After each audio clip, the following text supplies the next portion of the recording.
Bonjour et bienvenue dans votre magazine des nouvelles technologies Newstech Hebdo. Au sommaire, cette semaine, on revient sur le grand rendez-vous annuel des professionnels de la high-tech, le CES, qui s'est déroulé du 10 au 13 janvier dernier à Las Vegas.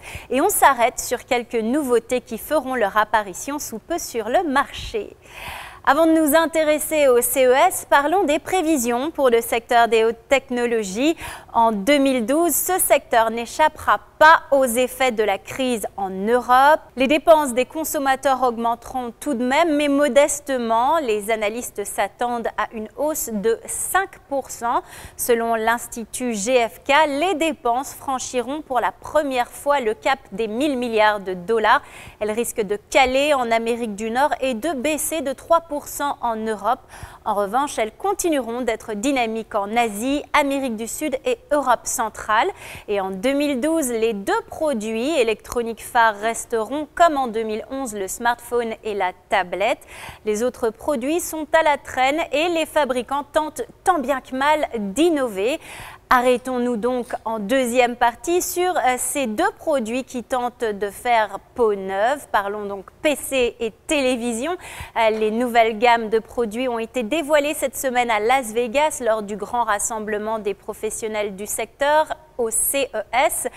Pour résister à la montée en puissance des tablettes sur lesquelles on peut désormais tout faire, Internet, vidéo, musique, les fabricants de PC ont décidé de s'inspirer de leurs caractéristiques. Les ultrabooks veulent s'imposer sur le marché. Il s'agit de PC très fins qui démarrent en 2 ou 3 secondes et disposent d'un écran tactile. Les ultrabooks comptent désormais une option vocale.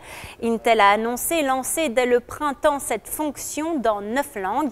Les PC pourront également être dotés d'une fonction gyroscopique. Il suffira de les pencher d'un côté ou de l'autre pour que le mouvement soit reconnu, pratique notamment pour les jeux vidéo.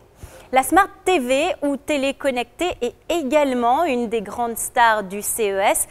Téléconférences sur Skype et réseaux sociaux seront désormais disponibles en même temps que vos programmes télé ou films à la demande. La taille des écrans s'agrandit également. Certains écrans peuvent atteindre près de 2 mètres pour répondre à une meilleure qualité de l'image et le développement de l'ultra haute définition. L'Ultra HD a une définition 4 fois supérieure à celle de la HD. Newstech Hebdo, c'est tout pour cette semaine. Je vous retrouve le week-end prochain, toujours au Nasdaq, au cœur de Times Square à New York, pour d'autres nouvelles du monde technologique avec NYFP.